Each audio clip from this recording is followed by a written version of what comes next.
Okay, let's see. We good? Yeah, there we go. I mean, it's an epidemic, but yeah, I think you're making a lot of contribution to fixing it. I'm trying, man. I mean, Oh, forgot. There we go. I'm trying. I mean, sometimes even these lessons I teach, I say, you have any questions? Says it, no. I'm thinking to myself, man, I mean, I'm not Philly Joe Jones, but god damn, you don't have any questions? Just, Yeah. zero, man. But then you'll be playing at the Vanguard, and I'll see, like, every night when I would go see Charlap, because I would cancel, like, little gigs that I had and go see Peter. Peter 5 nights in a row, and Peter would be nice enough. I didn't have any money, and Peter's like, I got you on the list, no problem. Yeah. And I see Peter doing it now with bass players sometimes, too. They're hanging out. But, like, with you, I noticed every night.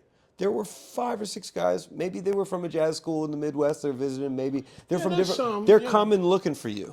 Well, I mean, that's good. I'm trying to help as many people as possible, man, because look, I mean, I tell these guys all the time, I'm the last generation that saw and knew Billy Higgins and Philly Joe and Mickey Roker and all the people. I'm the last, man. Yeah. Me, Billy Drummond, Carl Allen, Smitty. We're the last ones that knew these Victor people. Lewis is a little older than you Victor guys. Lewis is He's older. only about 6, 7 years older than you guys. I think so, yeah. Yeah. He's a marvelous drummer, man. And Yeah. he's, I mean. Beautiful person, man. Yeah, it doesn't get any better than him, man. I mean, but Al Foster. Al Foster, that's another badass. Yeah. And he's another 10 years older. That's right. Yeah. That's right. That's right. But I mean, it's just these guys have got to study, man. They've got to study. They're getting out here too soon. And I realize everybody wants to get out here and, they want to make a gig and make some money, man. I mean, but to me, the once high bar of jazz has gone down so low. I mean, but, to me, it just bothers me that if I can't make a gig with Bill Charlap, these guys that they're raving about, I couldn't get them to do, very few. Yeah. I get Willie Jones to do it. Yeah, and he has. Yeah. Yeah. But I couldn't get any of these other guys. Hey, man, I need you to do such and such, pay such and such. Hey, man, I need you to do a record date for me because I can't make it. Man, come and make this. Okay, why should they come down there? Boom, they're taking care of business. None of these guys, I wouldn't hire any of them. None of them. Wow. None of them. None of them could do it. I wouldn't feel good about going someplace, because they don't know the music, man. What's your policy for sending a sub? You always want to send somebody who's at your level? I want to send somebody that can play better than me. Yeah. Somebody that's There's going a lot to of take care people of business, who, man. Oh yeah, well they'll do it because they want to keep their gig. No, I don't care about that. I'm going to get the best person possible for the music. Yeah, that's going to play the music. Dig it. Not some chump, man, because I don't want anybody talking about me, man. I'm sending the sad stuff. No. Yeah. I mean, see, so nowadays, I mean, the only guys that, that got, Farnsworth, Willie Jones, Yeah. I mean,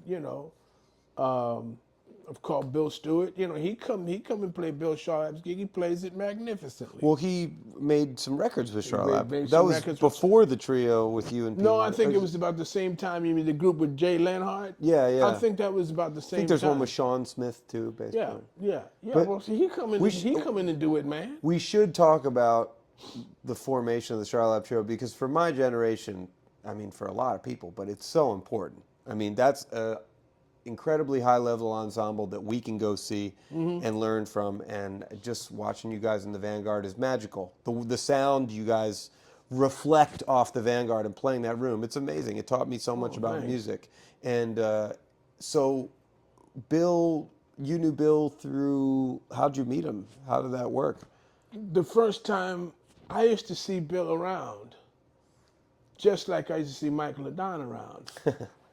They would go down to see Tommy Flanagan and Hank Jones. But with Bill, I saw him around, like I said, hanging at the Vanguard. He's checking out Tommy, or I was working with Hank Jones and one of them kind of guys. Sure.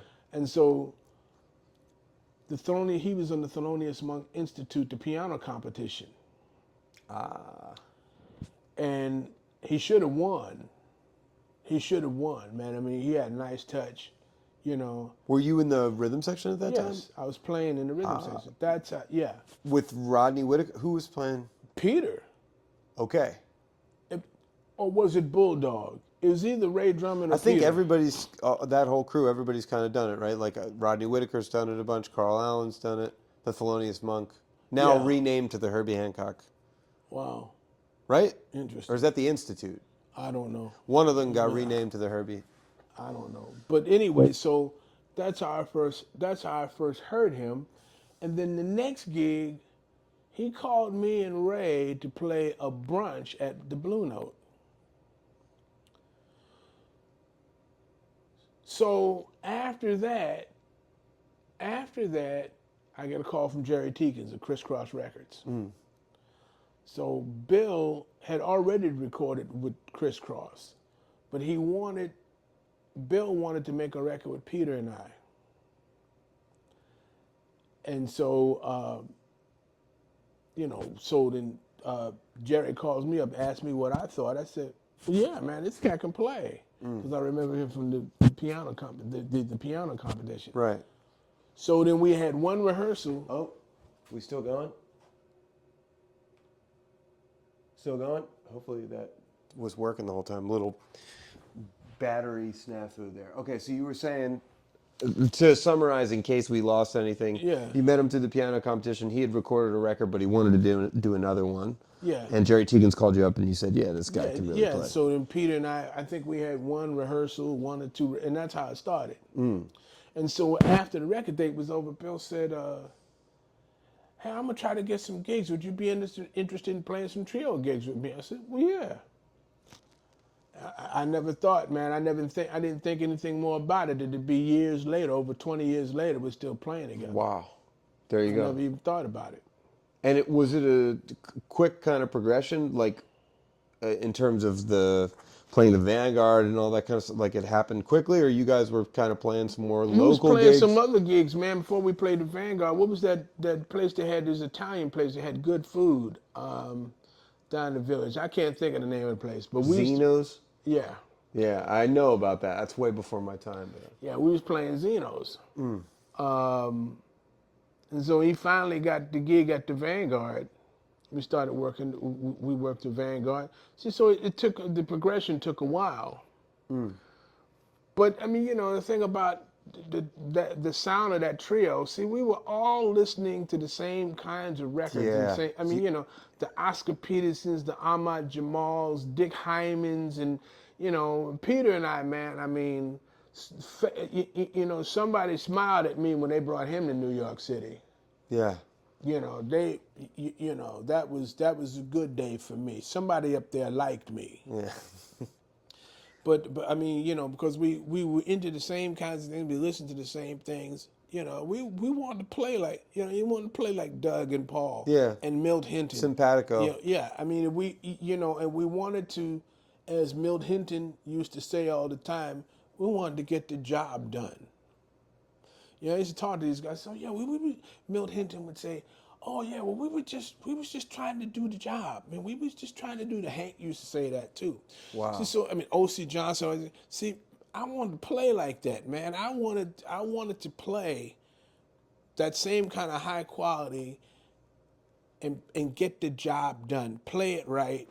Yeah. So that the customer, the leader, is happy. Yeah. And he's going to call you again. That's the whole thing. That's the way those guys were. Yeah. The George Duvivier and all this, you listen to these guys play, man, they never made a bad record in their life. Never. Hank Jones never made a bad record in his life. O.C. Johnson, he never made a bad record in his life.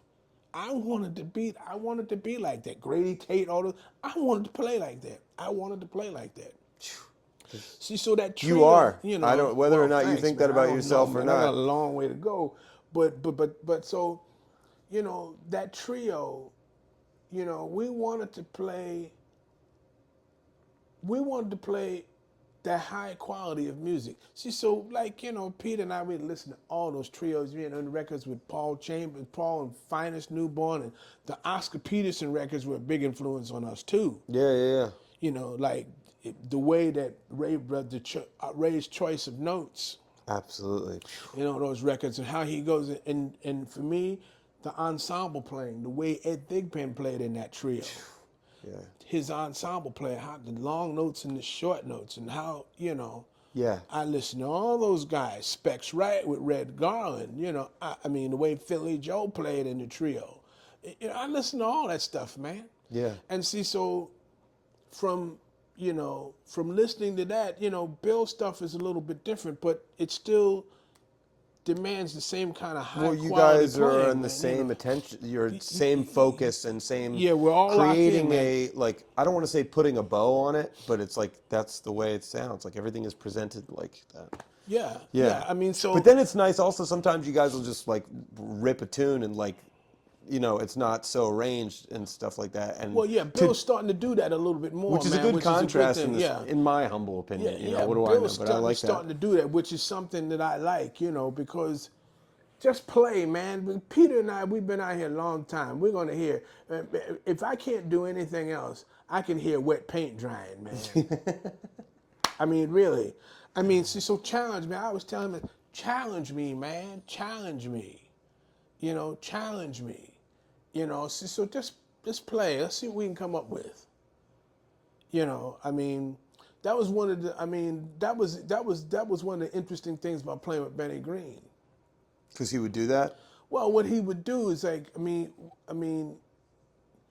man, he would send like 10 tunes, man. 10 tunes that he would send them by file. Him playing piano with a metronome. And he would play the melodies of these tunes that he wrote. And so he would send them to me. And so we'd have a gig maybe in about a month or maybe a little, sometimes even less. Yeah, right. And he would send these and said, well, these are some new things. I'd like to play these. And I would sit there and I would listen to it. Sit there and listen to it and say, okay. And then I didn't have to sit down at the drums. I could hear in my dome how I would play it. Yeah. And then sometimes I would listen to them enough until I could sing the melodies. And I could sing all the, how it, and I would figure out in my mind how that arrangement would be. I might be going to the store, man, buy some groceries. And in my dome up here, in my dome piece, or my head, Yeah. I'm thinking of that tune. What is the thing? What can I do to make this tune sound the best that it can sound? What can I do to make this arrangement sound as hip and as slick as possible? Yep. Because it's all up to me, man, really. Yeah, true that. So then I sit there and I think about it, and I'd go on to the next tune. So I'd get the stuff together. See, so, Benny's playing someplace in the Midwest or somewhere, or maybe in New York. So, of course, for the sound check, these are going to be sound check slash rehearsal. He's going to want to play those tunes, and he sent me his files. Yeah. So now, but this time there's a bass player there. Maybe it's Peter or it's David Wong. Yeah. So then he'll start playing, and the bass comes in, and I said, oh, shit. Different world than what you thought it would be. Yeah. Yeah. It might be a Latin tune. Benny didn't tell me nothing about it. He didn't say anything about it. Yeah, you just had the metronome, so you're... Yeah, so it could be one way or the other. You're in the grocery store, you come up with this whole other world of your own of how to think about it, and then but now, one note changes. I said, oh, shit. Yeah. So that's going to change my thinking around. So then, okay. So, all right, fine. See, so I got to play the tune that night. Now, I might mess up a part of it or even, or I might get to thinking about it, and I might call him up the next day. I do it with Bill too. Says, hey, listen, man, let's repeat this part. Or let's change this rhythm so it comes out here like this. And those guys, they're hip enough to, they say, well, okay, let's try it like that. It might work, it might not. So sometimes, we change things around. Or I might mess up something, man, and here I am back at the hotel laying in the bed looking up at the ceiling, man, thinking about what I messed up. So, okay, man, all right, I got it for tomorrow. Tomorrow's another day. Come in and figure it out a little bit more. And see, so Benny used to, Benny would challenge me all the time with new music, man, because I would play something new, man. I mean, challenge my Yeah, get dome. my brain working. Yeah, I yeah. mean, and I tell Bill that all the time. I mean, so now he's just he might just start playing. Yeah, I've heard that. He'll just start playing, and we have to come in, and then right after that, that might become an arrangement. Tommy used to do that from time to time, too. Tommy Flanagan, man. Yeah. I mean, with him, man, I mean, you never knew what he was going to do. And while we might play the same tunes, he was like a pitcher throwing curves, because those rhythms, he might give you a few rhythmic curves that might only happen tonight. Tomorrow it's going to be different. Yeah. But it's the same, arrangement's about the same, but it might change. You never know with him. And then sometimes, I mean, the best part about playing with Tommy, man, was like he would start and he would tune up the bass, give the bass his notes, Yeah. and then he would go on and just start playing. And we didn't know what he used to do with George Mraz. We didn't know what he was going to play. He didn't know what he was going to play. He's just finding whatever. But the interesting thing with him was like, it was like taking a stroll through the musical mind of Tommy Flanagan and how he would lace one idea to the next. It never sounded disjointed. It would go from one to this. It was amazing, man. We'll sit there and listen to these intros, and then you look at George Mraz and see, so we think he's going to play a certain thing. And see, so Mraz would just sit there like it was nothing. And we're still waiting to come in because we don't know when we wouldn't come in. But Mraz is listening, and you could see how he would finger the bass to be whatever the note is. He was like, he didn't play it, but he's I've done that too. fingering, You can put your ear to the neck and get the note. No, he wasn't even doing that. He's just. Oh, you mean like as Tommy's setting up the tune? Yeah. He's like getting the changes in his left hand, essentially, he's right? getting the change because he thinks that Tommy might play. That might be what Tommy's playing. So he's hearing it. He's just. Yeah. And then Tommy would go into something else. That's not what he's going to play. Yeah, piano players do that all the time. And then you get an idea as to what it is, and we start playing. Barry Harris, man, that gig, that I never forget that gig that Peter and I made with Barry. Where was that? Gitanos. Oh yeah. He spaced on the gig. Barry spaced on the gig and realized that he had to play this trio gig, and he hadn't called his regular trio, Leroy Williams and Ray Drummond. Well, so then he gets one of his students. Barry is in Europe. So he calls one of his students to help him out. He remembered this gig. Damn, I didn't call him about the gig. Shit. So he calls one of his students to call Leroy and Bulldog, Ray Drummond, and neither one of them could make it. So then the student called Barry back up in Europe. So he says, Mr. Harris, neither one of them can make it. What do you want me to do? So then Barry says, call the Washingtons. By the way, listeners who don't know, Kenny and Peter are not related at all. That's right, we're not. We're brothers from another mother. Yeah, exactly, yeah. So they are related in the end, yeah. So then the student called me, Mr. Washington? He said, yes, well, I'm a student of Barry Harris's, and he's playing the Gitano this weekend, and wanted to know if you could make the gig. He wanted to know if you could make the gig with him. I said, yeah. Wow. So I said, well, who's playing bass? He says, well, that's my next call. It's Peter Washington. Good choice.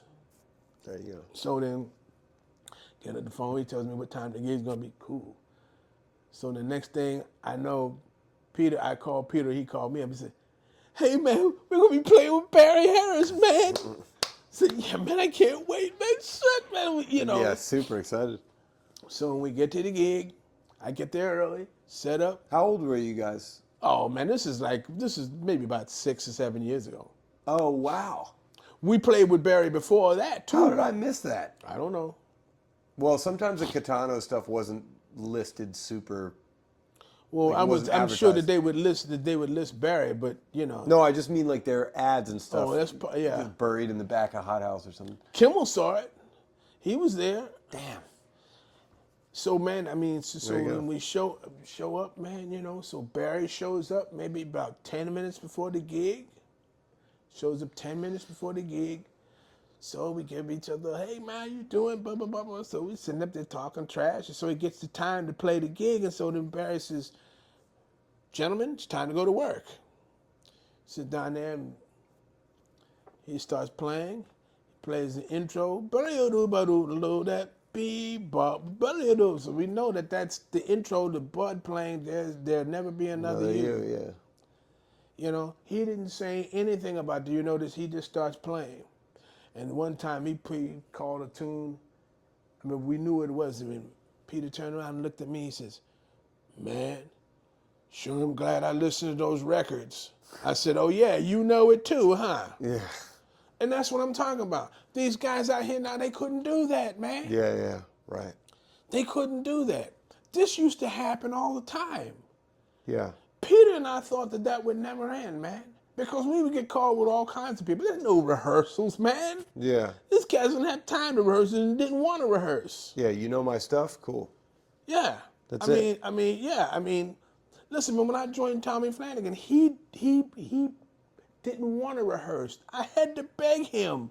Al Foster left the band on a Thursday at Sweet Basil's. Take it. They called me on a Friday. There's no rehearsals, man. Yeah. So we played Friday, Saturday, and Sunday. Now, see, I had been coming down to check out Tommy anyway, and I had the records. He had all his records, yeah.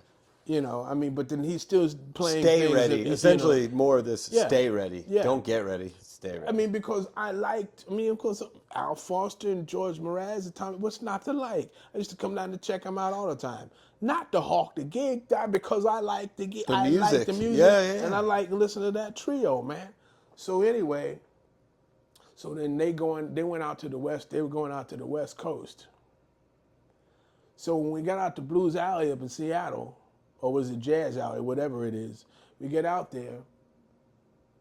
Now, I said, Tommy, man, I'd like to rehearse a few of these tunes, man. I mean, you know. So then there was a sound check. See, so he came up, played, you know, so I'm running through things. Now, I never played this stuff before. I'd heard Al play it, and I heard some of the records, but, you know, these are arrangements. They have certain things that they do.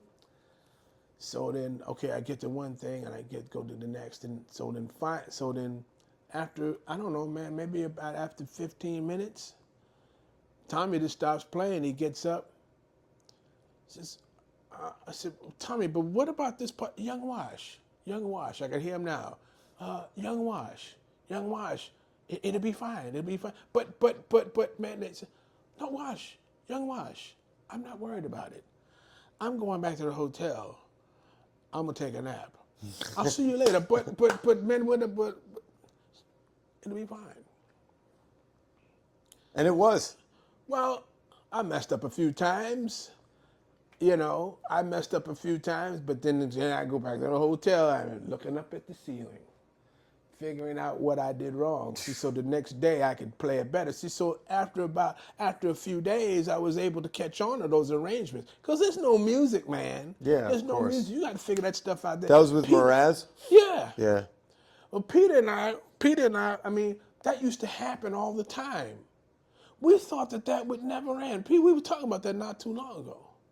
We thought that would never end, man. I mean, because it used to happen. You was at the seat of your pants all the time. These guys would call you. There's no rehearsal. They expect for you to know their music. And the more of it, and another thing is, I was here. I'm born and raised in New York. Yeah. I was out here before Winton and all these cats. I was already out here before they were all still in school. Nash on, I was here. Yeah. I played with all these people, man, before they even came to New York City. You know, see, so I got a chance to play with all these people, and really, I was the only young cat that was out here. Yeah. Playing these gigs, and you know, I'd play one gig, and there'd be one guy that would see me. You know, like when I first started playing with, well, actually, it was this guy by the name of Mike Morgenstern. He had a place called Jazz Mania. Yeah. Jazz Maniac. Jazz Maniac played at Jazz Mania, Dig it. but he invited me to go to this jam to play this jam session. It was a paid jam session, but it didn't pay that much money, man. So I wasn't going to do it. I might have been about 18 then. Yeah. So then I got ready to get off the phone with him, and he says, well, Joe Carroll and Bill Hardman and Pepper Adams and Andy Bay, they're all going to be performing in this. I said, yeah. I'll see you there. I'll see you there. Wow. Because I figured, man, if I play with these people, maybe they'd get me a gig. Maybe they'd hire me. Yeah. Sure enough, I played, and, Bill Hardman says, hey, man, what's your name? I've never seen you around before. He said, well, what are you doing? What are you doing next weekend? I said, nothing. Man, come on down and make this gig with me at Barbara's, which was up the street from the gate. Come and make this gig with me. I said, okay, it pays such and such and such. I said, okay. I get down there. It's Junior Cook playing tenor and Walter Bishop Jr. And the bass player was this guy by the name of Chin Suzuki. So I started playing no rehearsals, man. We're playing hard bop. Then during the break, Walter Bishop Jr. comes over to me. He says, hey, man, I need a drummer for next week. What are you doing, man? Nothing. He said, man, come and play this trio gig with me. And that's how, it started. And then, exactly. And then you never had a night off for 20 years, probably. Well, no, I had plenty of nights off, man. I mean, but. See, is it still going? Yeah.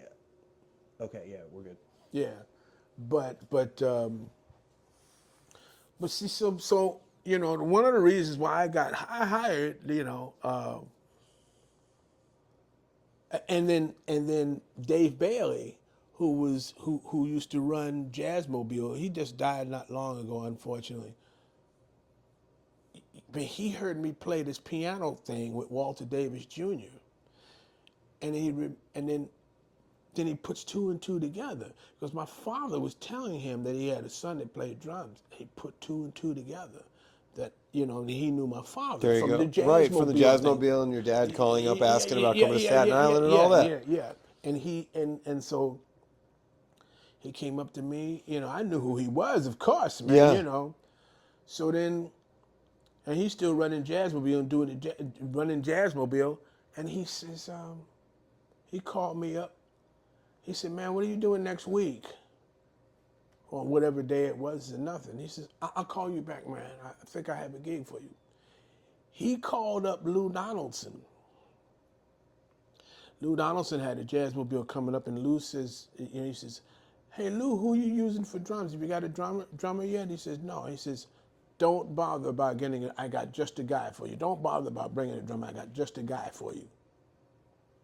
So on his words, and Dave called me back and says, listen, man, I got a gig with Jazzmobile with you for Lou Donaldson. I said, okay, I'll be there. I didn't know Lou Donaldson. I knew his music. Yeah. And I worked with him about 2 or 3 years, man. These are all hardcore guys, man, And he was knocked out he's another one of those guys. He doesn't make up a list. Yeah. That's the baby way to do it. He just starts playing. Right. Yeah. But then then he had this tune called Jump Up. It's the tune called Jump Up. It's LD plus 3, a Blue Note record with the 3 sounds. Right. And so he played this tune. Andy Simpkins, right? Andy Simpkins and Bill P. Downing. Wash's man. He loves Andy Simpkins. Yeah, Andy Simpkins was bad, man. Yeah. So then he called this tune. He just started. that they love, it's the blues, you know. Yeah. But then when I made the break like that, he said, damn. This cat He knows was all my impressed, music. man. He knows my music. He gonna call me again. That's the whole thing. That's the way it used to be. If you knew these guys' music, they would call you. They would call you again. Yeah. You know, I mean, it used to happen all the time. And from listening to all those records, I knew all their music, man. And if I didn't know it, I would have to learn it quickly. But from listening to all that music, you catch on quick. Yeah. You have to catch on quick. Absolutely. You know, I mean, so I don't know, man. I mean, a lot of these guys have talent, man. I mean, drummers have talent, but at least some talent. But man, they just need to do some homework. I mean, serious homework. I mean, like learning how to play the drums. You know, they're already out here. They wouldn't have been able to work 30 years ago. They wouldn't have been able to do, you know, what me and Smitty and Nash. They wouldn't be working. Yeah. But see, what's happening is the bar has gone down so low. Now these young guys out here that are leaders, that are horn players, they don't know anything either. It's like the blind leading the blind. See, so for me coming up, I mean, you had guys like Eddie Locke, George Davis, or these guys were on your ass, Yeah. you know, and they would, you know, True mentorship in a way. if you could play, even if you had some shortcomings, they would hire you. And if they saw that you were getting better, they would continue to hire you. Yeah. I mean, that's what happened with Johnny Griffin, man. I mean, you know, I joined Johnny Griffin.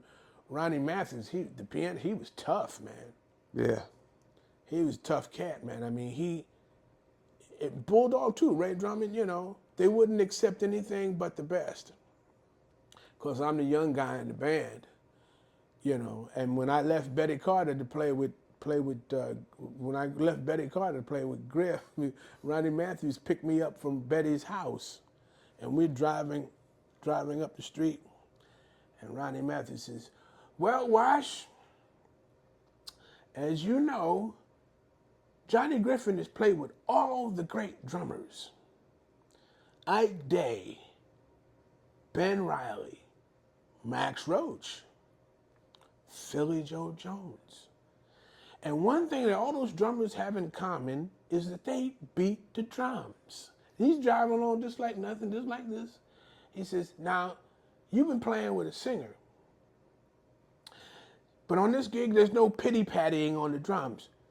You got to hit the drums, and if you don't beat the motherfucking drums, you're going to be out of a gig."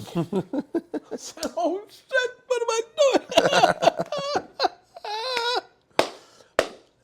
But those cats, Ray Drummond was a little bit more forgiving than Ronnie. Man, you had to play good every night. They didn't stand for no bullshit, man. You know, you had to hit, and you had to hit every night. Damn, man, you those got me cats all were juiced tough, up man. for tonight, You man. know. I'm going to go to the gym and get... Boom. But I mean, and one of the things you got to do as a bassist, you know, you're getting close. You're getting close to it. If you're going to do this, man, I mean, now your sound, in my opinion, it's good sound, needs to be a little bit more acoustic. Yeah, that's what I'm working towards. Yeah. You know, maybe you have to change pickup, find out what Wong and what them guys are using. Yeah. You know, I mean, but it's all up here, man. Yeah, it's here. And I'm looking at another instrument, too, that's more acoustic-y. And pickup, and I'm always working on that stuff. Yeah. I mean, but then, I mean, you're getting there. I mean, you know, this, man, that record, Rise and Shine, Paul Chambers. P-Wash used to play along to that all the time, right? Yeah. Record, Russian Lullaby, John Coltrane. That's the same time kind of period, thing. right? Yeah, the same time period. The way he's playing. See, so you got to hear that and get that sound. You know, you got to absorb that. You know, so that it, you know, Like playing fast for me, man. Listen to Lou Hayes, man. Them Cannonball Alley records. I still want to play like that, man. Be able to play that fast. Yeah. And to play that smooth. Yeah. I'm still working on it, man. Lou Hayes, that's the cymbal beat guy. Yeah. I used to follow him around, man. I was a pain in the ass with him. I asked him so many questions. He got so pissed off at me one time. He got so tired of me. I was telling him about a record. This guy by the name of Roosevelt Wardell. Roosevelt Wardell was a pianist. It sounds like a cross between FDR and Wardell Gray. Let's see before we. Okay, so we got like 1-2 minutes left. So wrap this up. All right, I'll wrap this up. Yeah. No, before I'm sad we got to cut it off. It's my phone's dying. That's why. Okay. Yeah. So then he got tired. I mean, so I'm asking all kinds of questions about records and stuff. Lou Hayes. So I said, well, what about the record you made with Roosevelt Wardell? And he looks at me and says, Roosevelt Wardell? What the fuck is Roosevelt Wardell? I said, well, Louis is a piano player. You made I never made no record. I don't even know who that is. I didn't make no record with him. Okay, man. Have it. I said, well, Cannonball Alley. I said, Cannonball Alley produced a record. He said, I don't know anything about no Roosevelt. I didn't make no record. Again, have it your way. Yeah. I come back over to his house, or maybe it was at the gig. I brought the record, and he looked at it. He said, I guess I did make a record at Roosevelt Wardell. Man, I don't remember this at all. You think you can make me a copy of this? I said, yeah, sure. You know, I mean, but I used to follow him around. Man, I used to be up at his house, man. And, you know, you talking about, if my mother found out about this, she would have killed me. Because, I mean, I would come from Staten Island all the way up to Riverdale. It would take me like two hours to get there. And I would stay at his house all day. We'd sit there listening to Kenny Clark and talking about the cymbal beat. Yeah. And see, so his wife would come in from work. That should have been my cue right then to split. But no, man, I would hang out there and it would get late, then I would finally leave. If my mother found out about that, she'd be so mad at me because, you know, I should have been out. No, it's like I was acting like I had no home training. And years later, I apologized to her. I think it was on the mic up there at Smoke. When she came down with Lou, I said, listen, I got to publicly apologize to you. I acted like I didn't have any home training. I should have been out of your house, man, when you got home, you know, from work. You've been working all day. You want to stretch out like a rubber band, maybe take your clothes off, man, or whatever. Yeah. And here I am sitting up there gawking at Lou, you know. And so I said, I apologize, man, for, you know, I should have had better manners. And she said, oh, Wash, that's okay. I knew you was just trying to get as much from Lou as possible. So this is okay. I said, well, thank you for being so nice about it. Man. There you go. Kenny Washington, the eternal student. Yeah, that I am. Thank you, man. Thank you, man. Thank you. There we go. Boom. And before we forget, a little insert here. This is like when the other podcasters do their ads. Yeah. Kenny's got a brush video coming out, so just give us a quick little. Well, you know, it breaks down the brushes. You know, it's going to be called Brush Elegance, and I break down how to play the brushes, all the inside stuff when it comes to playing the brushes, the hand positions, and what I call the windshield wiper method, and also what I call the rhythm in your hands method. So this is a way to really understand how to play the brushes. It's an easier way to understand it. I didn't say it was easy to play. It's easier to understand. So for all you drummers, it'll probably be out by Christmas time. Perfect gift. Perfect gift, man. Christmas, I mean, a perfect gift to yourself. Hanukkah gift. You know. And you young drummers, one thing, listen, man, I hate to be negative about all this stuff that I was talking about that you cats can't play and everything. I mean, you have the talent, man, but you need to do the studying. That's all I'm saying. You need to do the studying. You need to do the homework that it takes to play this music. You have to know this music from the number one instead of knowing it from like trying to learn it from 50. So that's all I have to say about that. I hope you're not too mad at me about that, but hey, man, that's the way it goes. All right, bye.